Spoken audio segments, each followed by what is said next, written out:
दिल्ली में रहने वाला मनोज एक सीधा साधा सभ्य व्यवहार का लड़का था। उसकी उम्र लगभग 23 साल रही होगी।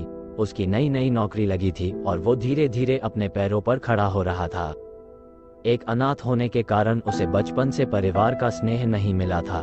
वो परिवार के सुख के लिए हमेशा तरसता रहा था। उसका जिंदगी में बस एक ही सपना था कि वो खूब मेहनत करके पैसे कमाए ताकि वह अपना प्यारा सा परिवार बना सके, जिसमें उसकी प्यारी सी पत्नी हो और 3 प्यारे प्यारे बच्चे हों। जो प्यार उसे उसके बचपन में नहीं मिला था, वही प्यार वो अपने बच्चों को देना चाहता था। उसका सपना था कि वो अपनी पत्नी को इतना प्यार करे कि उसकी पत्नी को उससे कोई भी शिकायत ना हो। रात 9:45 बजे वाली बस से मनोज अपने ऑफिस से घर की तरफ जा रहा था। मनोज बस में बैठा हुआ अपने परिवार बनाने के ख्याल में खोया हुआ था। अगले बस स्टैंड पर बस रुकी और कुछ लड़कियां बस में चढ़ी। एक बहुत ही सुंदर और मॉडर्न लड़की मनोज के नजदीक आई और उससे कहा, एक्सक्यूज मी। मनोज तो अपने सपनों में खोया हुआ था। उस लड़की की आवाज से उसे कोई फर्क ही नहीं पड़ा। फिर लड़की ने थोड़ी तेज आवाज में कहा, हेलो भाई साहब। इस बार भी मनोज को कोई फर्क नहीं पड़ा। इस बार लड़की ने गुस्से में मनोज का कंधा हिलाते हुए कहा, अरे भाई साहब, कहाँ खोए हुए हो? ये लेडीज सीट है, यहाँ से हटो। आसपास की सभी लड़कियां मनोज को देख हंसने लगी। मनोज को होश आया और वो माफी मांगते हुए जल्दी से सीट से उठा और एक कोने में जाकर खड़ा हो गया। वो लड़कियां बार बार मनोज को देख उसका मजाक बनाते हुए हंस रही थीं। क्योंकि ये लेडीज सीट नहीं थी, उस लड़की ने उसे बुद्धू बना दिया था और वो लड़की और उसकी सभी सहेलियां मनोज पर हंस रही थी। अगले दिन भी मनोज 9:45 वाली बस से अपने घर की तरफ आ रहा था। फिर अगले बस स्टैंड से वही लड़की और उसकी सहेलियां बस में चढ़ी। बस में काफी सारी सीट खाली पड़ी हुई थी, लेकिन वो लड़की फिर से मनोज के पास आई और उससे कहा, भाई साहब, ये लेडीज सीट है। मनोज ने उस लड़की से बहस करना ठीक नहीं समझा और मासूम सा चेहरा बनाते हुए सीट से उठा और एक कोने में जाकर खड़ा हो गया। फिर से वो लड़कियां मनोज का मजाक बनाकर हंसने लगी, लेकिन मनोज ने अपना ध्यान उन सभी लड़कियों से हटाकर बस के बाहर घट रहे रात के सुहाने नज़ारों पर केंद्रित कर लिया था। इस कारण उन लड़कियों का मुंह उतर गया और उन्होंने मनोज का मजाक बनाना बंद कर दिया था। वो कहते हैं न कि silence is so freaking loud. अगले दिन 9:45 बजे वाली बस 10:20 पर आई। मनोज वो बस लेकर अपने घर की तरफ जा रहा था। आज पूरी बस खाली पड़ी हुई थी, सिर्फ पीछे कुछ 3-4 लड़के बैठे हुए थे। अगले बस स्टैंड पर बस रुकी। आज सिर्फ वही लड़की बस में चढ़ी जो मनोज का मजाक उड़ाती थी। उसके साथ उसकी सहेलियां नहीं थी।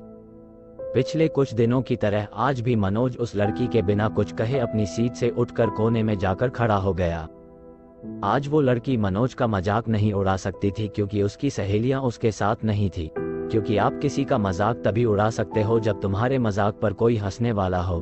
वो लड़की आज बहुत डरी और सहमी हुई लग रही थी। वो डर के मारे बार बार मनोज को पीछे मुड़कर देख रही थी। उस लड़की का बस स्टॉप आ गया और वो बस से उतर गई, लेकिन उसके पीछे पीछे कुछ लड़के भी उतर गए। बस का गेट बंद हुआ और वो आगे चल पड़ी। मनोज बस के अंदर से लड़की और उसका पीछा कर रहे लड़कों को देख रहा था। वो लड़की घबराते हुए सुनसान सड़क पर अकेले चल रही थी और वो 3 लड़के उसका पीछा कर रहे थे। वो लड़के कह रहे थे कि अरे मैडम, सुनो तो सही, तुम कमाल की खूबसूरत लग रही हो, लेकिन पीछे से हद से ज्यादा खूबसूरत हो। बताओ कितने रुपए में आज रात के लिए तुम हमारे साथ हमबिस्तरी कर सकती हो? 2000, 3000, चलो हम तीनों के लिए 10,000 में पक्का करो। वो लड़की डर के मारे पसीने में लथपथ बार बार घबराते हुए पीछे मुड़कर देख रही थी और हांफते हुए जल्दी जल्दी आगे की तरफ चल रही थी। अचानक से वो लड़की सामने किसी और लड़के से टकराकर जमीन पर गिर गई। वो लड़का कोई और नहीं बल्कि मनोज ही था। मनोज ने उस लड़की को सहारा देकर उठाया और कहा, घबराने की कोई बात नहीं है, शांत हो जाओ। मनोज को देख लड़की को थोड़ी राहत मिली। हालांकि वो मनोज को नहीं जानती थी, लेकिन इतना जानती थी कि ये इन बदमाश लड़कों जैसा नहीं है। तभी उन बदमाश लड़कों में से एक ने कहा, अबे कौन है तू बे? अगर जिंदा रहना चाहता है तो यहाँ से निकल, वरना इतना मारूंगा कि तेरे शरीर का पुर्जा पुर्जा ढीला हो जाएगा। मनोज ने गुस्से में कहा, अगर तेरे केले में इतनी ही आग लगी हुई है तो जाकर कोठे पर अपने ऐसी तैसी करवा, शरीफ लड़कियों को क्यों परेशान कर रखा है। तभी एक लड़का भागते हुए मनोज को मारने के लिए उसकी तरफ दौड़ा, लेकिन मनोज ने उसे खींचकर एक मुक्का मारा और वो लड़का वहीं गिरकर बेहोश हो गया। उस लड़के की ऐसी हालत देखकर उसके बाकी दोस्त वहां से भाग गए।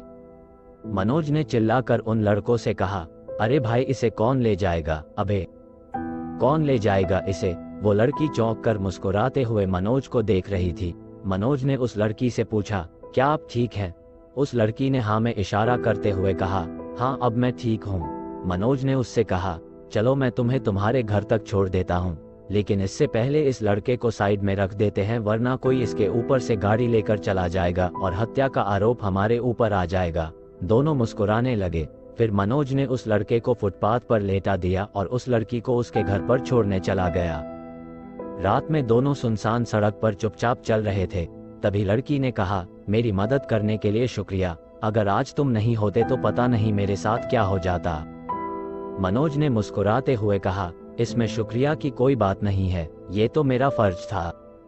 लड़की ने मनोज से हाथ मिलाते हुए कहा, हेलो, मेरा नाम मुक्ता है।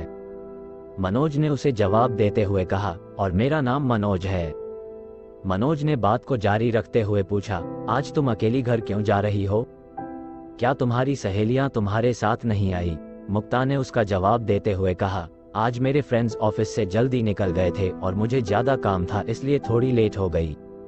ऊपर से आज बस भी लेट आई थी। मनोज ने हाँ में अपनी गर्दन हिलाते हुए कहा, सही कहा तुमने, बस लेट थी आज। मुक्ता ने झिझकते हुए मनोज से कहा, माफ करना, बस मैं और मेरी सहेलियों ने तुम्हारा मजाक बनाया, लेकिन मुसीबत के वक्त सिर्फ तुम ही साथ हो। मनोज ने हंसते हुए कहा, कोई बात नहीं, अगर मेरी वजह से आपको और आपके दोस्तों को थोड़ी खुशी मिल जाती है तो इससे अच्छा और क्या हो सकता है। मुक्ता ने मनोज को बताया कि वो इस बात पर हंसते थे कि जिस सीट पर तुम बैठते थे वो लेडीज सीट नहीं थी, लेकिन मैं तुम्हें बस इतना कहती कि अरे भाई साहब ये लेडीज सीट है, और तुम उठकर कोने में जाकर खड़े हो जाते थे। मनोज ने मुक्ता के ऊपर हंसते हुए कहा, क्या तुम लोगों को बस इतनी सी बात पर हंसी आ जाती थी? मुझे पता था कि वो लेडीज सीट नहीं थी। मनोज की हंसी को देख मुक्ता का चेहरा उतर गया। मुक्ता के चेहरे को देख मनोज ने कहा, अरे इसमें बुरा मानने वाली कोई बात नहीं है, मैं बस मजाक कर रहा था। मुक्ता के चेहरे की मुस्कान वापस से लौट आई और साथ ही उसका घर भी आ गया था। मुक्ता और मनोज एक दूसरे को अलविदा कहते हुए अपनी अपनी मंजिल की ओर चले गए। अगले रोज जब मुक्ता अपनी सहेलियों के साथ बस पर चढ़ी तो उसने देखा कि मनोज हमेशा की तरह सीट पर बैठा हुआ था। मुक्ता मनोज के पास गई और कहा, क्या हाल है सर आपका? मनोज मुस्कुराते हुए अपने सीट से उठने लगा था, लेकिन मुक्ता ने मनोज का हाथ पकड़ उसे सीट पर बैठा दिया। फिर मुक्ता और उसकी सहेलियां मनोज के आसपास झुंड बनाकर बैठ गईं। मुक्ता की सभी सहेलियां मनोज की खूब तारीफ करने लगी। वे सभी कहने लगी कि यार तुम तो बहुत ही सॉलिड हो, एक मौके में बंदे को बेहोश कर दिया। पता नहीं क्यों पर अपनी तारीफ सुनकर मनोज को बहुत शर्म आ रही थी। मुक्ता और उसकी सहेलियों ने मनोज से खूब बातें करी और उसे अपने घर पर डिनर के लिए इनवाइट किया। मुक्ता और उसकी सहेलियां एक साथ किराए के फ्लैट में रहती थी। वे सभी अपने परिवार से दूर दिल्ली में सिर्फ जॉब के लिए रहती थी। क्या होगा जब मनोज पहली बार मुक्ता के घर जाएगा? क्या मुक्ता के दिल में मनोज के लिए हमदर्दी पैदा हो रही थी? आगे की कहानी जानने के लिए चैनल को लाइक, शेयर एंड सब्सक्राइब करें।